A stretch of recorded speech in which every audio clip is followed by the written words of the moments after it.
Hey guys, we're back with our second Warhammer piece of the night. This is still the Templin Institute. And this is the Adeptus Custodies, the Emperor's 10,000. Let's see what they got. Within the many institutions of the Imperium of Man, endurance is as rare as it is desirable. Over its 10,000 years of existence, there are few things that can be said to have truly survived the fires of war, the schemes of political rivals, or the furnaces of the censor. And yet, upon Holy Terror, there persists one organization that has been present from the very beginning. Its members bore witness to the tragedy of the Horus Heresy, the madness of the Age of Apostasy, and the long years of stagnation and decline. In the grim darkness of the 42nd millennium, they wore across the battlefields of a galaxy torn in two, the heralds of a fabled Primarch from legend. They are the Emperor's original enforcers, his closest advisors, his bodyguards, and his first gene kin. They were the messengers of his will, the keepers of his darkest secrets, the sworn guardians of his seat of power. They alone understand the imperial truth in its original form. They alone remember terror before the days of unification, and they alone know the true purpose of the Golden Throne. Even now, they stand even above the holy warrior brotherhood of the Adeptus Astartes, just as the Astartes stand above the masses of common humanity. And don't have a lot of Each respect one for is a them. champion and a hero unto himself. In a cruel twist, this valor is perhaps their greatest flaw, for despite all their heroism and all their sacrifice, they have failed in their ultimate duty. They are the Brotherhood of Demigods, the Golden Legion, the Emperor's 10,000. They are known by 1,000 names, but to the galaxy as a whole, they are the Adeptus Custodies. The Custodes originated in the half-remembered days of the Terran Unification Wars. Drawn from the children of Terra's nobility, even as the wars to consolidate the Emperor's rule across the planet still raged, the Custodes were bodyguards and hostages both. Taken in late infancy, each was resculpted through a long-forgotten process of biogenetic alchemy, more grueling than even the creation of modern Primaris Astartes. The result. Now, again, I know I'm going off on Valdor, but it's just that good. It gives you so much insight into this time period, the foundation of the Imperium. Valdor apparently was the first, and I don't know. I guess if he had been sort of like hypno-educated, maybe there would be knowledge there, but not experience. But several different things said by several different characters make me feel that Valdor, at least, was not an infant when the Emperor took him.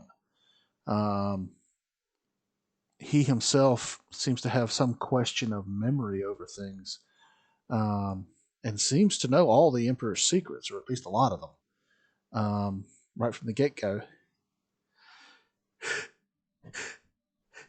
Excuse me. So that may not be, maybe he was the prototype and it all got better from there. Was a warrior greater in stature, reflex, mind, and might than anything seen before. Every Custodes was a genetic work of art, closer to the Emperor's own Primarchs than to the Thunder Warriors who served as his first genetically enhanced army. Indeed, when the Thunder Warriors had served their purpose in uniting Earth, and the time came for them, as outdated and unreliable prototypes, to be quietly retired, it was the Custodes that carried out the bloody deed atop Mount Ararat. Through the long years of the Great Crusade, the Custodes filled a multitude of roles. Primarily, they were the Emperor's personal bodyguard and war host, accompanying him on campaigns and aiding in the search for his lost sons. One of their most significant deployments was to the world of Gyros Thravian. With the Emperor at their head, they saved the Primarchs Horus Lupercal, Rogel Dawn, and Mortarion from destruction at the hands of the immense Orc war boss, Garkul Blackfang. It is said that of the 1,000 custodians to be deployed, only 3 fell, at the cost of 100,000 orcs. But The so names you have to question, how bad is it that, you've got three Primarchs and they're in danger of being overrun, and then the Custodes take the field, 1,000 of them, and they kill, they lose 3 and they kill 100,000. of these 3 fallen Custodes were carved into the Emperor's armor, an accolade awarded not even to his own sons. It is also likely that the Custodes were present during the persecution of the 2 lost Primarchs and their legions, though, as with anything relating to the Forgotten and the Purged, nearly all has been lost to myth and legend. That was probably In addition to their role Russ. as warriors and guardians of the Emperor, the Custodians Maybe the acted lion. as emissaries between the Emperor and his Primarchs. They were entrusted with carrying his orders, relaying information on the progress of the Great Crusade, and ensuring that his vision of a united galaxy came to pass. In a move that speaks of some limited vision of things to come, some were also assigned to keep watch over those Primarchs who had failed to meet the Emperor's standards of a rapid, secular conquest of humanity. Chief amongst them was the Lorgar. soon-to-be Minister of Chaos Absolute, Lorgar Aurelian. Such steps were not sufficient to prevent the great cataclysm of the Horus Heresy, Istvan. and when the time came for the traitors to show their true colors, the Custodes assigned to the traitor legions were isolated from their support. None would survive long enough to report back to the Emperor. Those assigned to Dude's got a Lorgar monkey found wrench. themselves massacred on Istvan V, along with the loyalist Iron Hands, Raven Guard, and Salamander's legions. The nearly 1,000 Custodes sent with Leman Russ to apprehend the traitorous Magnus the Red met a similar fate, as they found themselves cut down in droves by the psychic powers of the 1,000 Sons. But the bloodiest struggle the Custodes would endure during the heresy would come not from the 1,000 Sons' homeworld of Prospero, nor even from the Siege of Terra itself, but from the veiled events of the war within the Webway. This clandestine war was propagated when Magnus the Red broke the psychic seals surrounding the Imperial Webway project, which would have freed humanity from its reliance on the warp for interstellar travel. This campaign saw nearly the entirety of the Custodes, along with the Sisters of Silence, enter the Webway portal beneath the Golden Throne, and for 5 long years they battled the hordes of demons and traitor Astartes that sought to breach it. Damn, I didn't know it Had was they 5 failed, years. all of Terra would have been overrun by demonic forces, but victory cost the Custodes more than 9,000 dead, as well as the lives of its 3 commanding tribunes. Such losses meant that, by the time Horus himself came to Terra, the Custodes were a shadow of their former strength. Though they gave all they could to defend their liege, in the end it was not enough.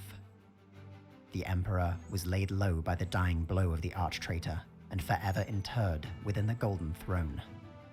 The Custodes turned from the wider Imperium and threw themselves into the duty they had ultimately failed, the defense of the Emperor's mortal form. They now lived beneath the shadow of the Emperor's internment. Many eschewed their armor in shame, whilst others simply abandoned the deep red cloaks of office for a black shroud of mourning. At the behest of Rabute Gilliman, one of the few remaining loyalist Primarchs, the Custodes agreed to the Edict of Restraint and were confined to Terra and the Sol system. Interesting.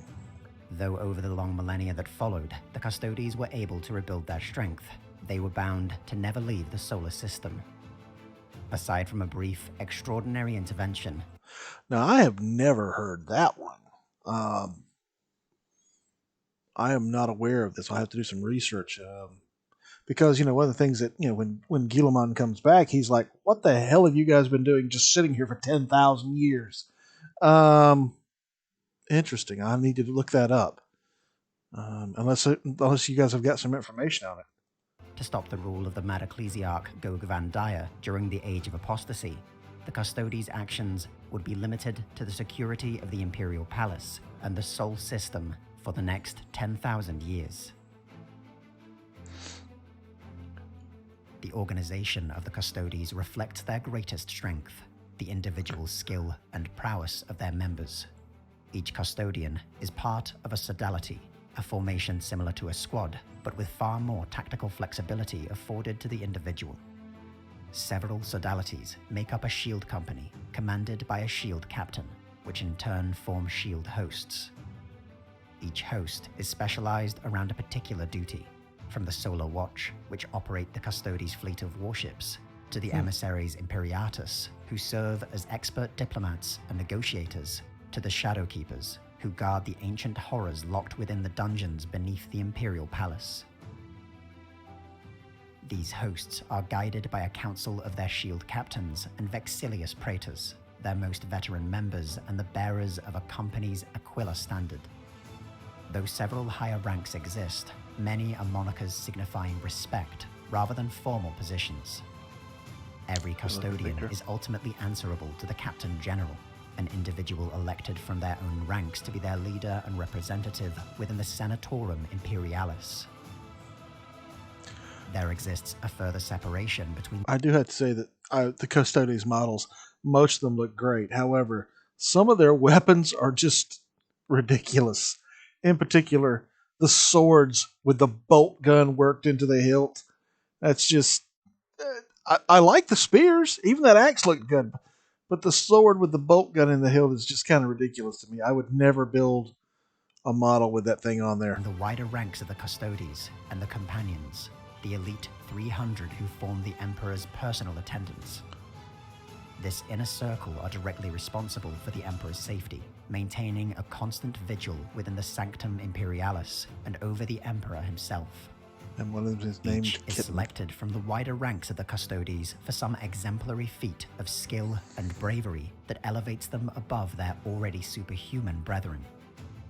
Within their ranks can be found the finest minds and surest blades of the Custodes, and there has not been a single Captain General that did not first serve as a companion.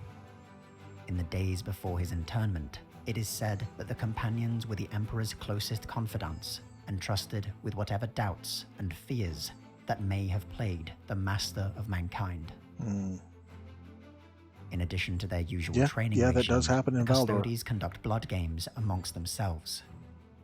These years-long competitions see one Custodes cast out from the palace and tasked with returning undetected, infiltrating the defenses of the palace, and carrying out a mock assassination of the Emperor or another high-ranking individual.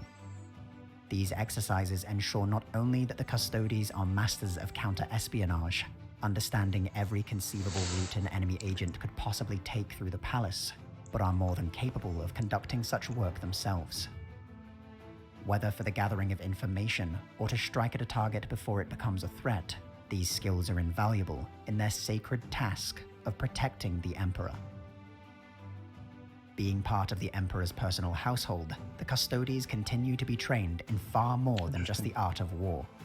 Their educational repertoire, which has persisted since the Heresy, includes topics as varied as the political landscape of Holy Terror to the cultural history of humanity. This is reflected both by their Captain General's inclusion amongst the High Lords, a position in which a mastery over political machinations is a matter of life and death, and in the very naming conventions the Custodes practice. This latter honorific is a key tenet of the Custodes.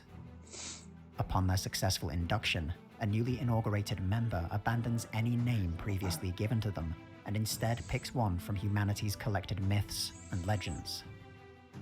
The archives from which they can pick their name are unparalleled in the wider Imperium, with documentation dating back before even the Dark Age of technology.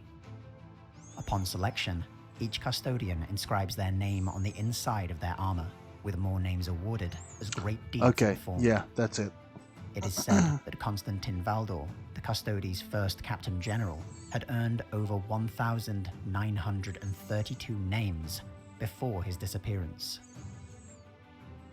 From the earliest days of their inception, the Custodes were awarded use of the finest weapons and armor to which the Imperium had access. This tradition has continued, and at present, the Custodes' armory represents one of the mightiest collections of war gear in the known galaxy. They wield the finest suits of powered armor the Imperium can maintain and bear weapons of rare and irreplaceable design. Even their vehicles are equipped with advanced anti-gravity technology that has only recently been matched by the innovations of Belisarius Cawl, the legendary Martian tech priest. Even so, their capacity to conduct war is nigh unmatched. Such standards extend to their starships as well, and they operate a range of cruisers and battleships that form the core of the Sol System's defensive fleet. Amongst their number is the Emperor's own flagship, the immense Bucephalus. Yeah, I wondered what Beyond happened to that this, thing. the Custodes garrison a series of 5 starkeeps that protect the navigable routes into the Sol System. In the early 42nd millennium, the Custodes saw a limited deployment across Terra. You'd think that, Ghilamon would be like, wake that thing up, get it going. Because it was like a freaking continent-sized warship. Attempting to stem the flow of madness that followed in the wake of the Great Rift. It was not enough, and when at last the cults of ruin had completed their bloody rituals and a tide of demons poured into the streets of the grown world itself, it was a force of 4,000 Custodes alongside the Grey Knights and Imperial Fists that would stand against them at the Battle of Lion's Gate. But the servants of the Chaos God Khorne were vicious in form and endless in number. In a repeat of the war within the Webway, the Custodes and their allies were forced to pay with their lives to hold every street against the demonic horde. It was only with the intervention of the newly resurrected Robute Guilliman and his Primaris Marines that the costly struggle was at last put to an end. In the face of their failure to protect Terra itself from the touch of the archenemy, if I do get a Guilliman for my new army, I'm not going to use the one that's out now. I'm going to use the Horus Heresy one from Forge World. It just looks better. It became apparent that the Custodes would have to adapt in order to keep the Emperor safe. Between them, Captain General Trajan Valorous and the newly titled Imperial Regent Guilliman revised the Edict of Restraint, ensuring that while the elite companions would remain by the Emperor's side and secure Terra, the rest of the Custodes would be free to crusade across the galaxy. Once more donning their red cloaks, the Custodes would go forth and be the golden spear tip of Guilliman's Indomitus crusade, bringing the fire of the Emperor to those who had cast him down 10,000 years before. The Custodes have seen the Imperium from its earliest beginning to the present day, with the most venerable of its dreadnought inferred brothers still remembering the early days of the Unification Wars. They recall the Emperor as he stood, not as a god, but as a man, driven by vision and the promise of a bright future. To an Imperium long since lost in the dogma of its institutions, they alone remember its original purpose. To a galaxy ripped in two by the terrors of the warp, they remember when the freedom to leave its influence forever was within their grasp. To a galaxy beset by war and carnage, they remember when the dream of a united humanity and a peaceful future had been so close. When the Emperor first united Terra, they stood by his side. Hold on one second, guys. Vigil, I got this little nagging dry cough. Aggravating. they have remained.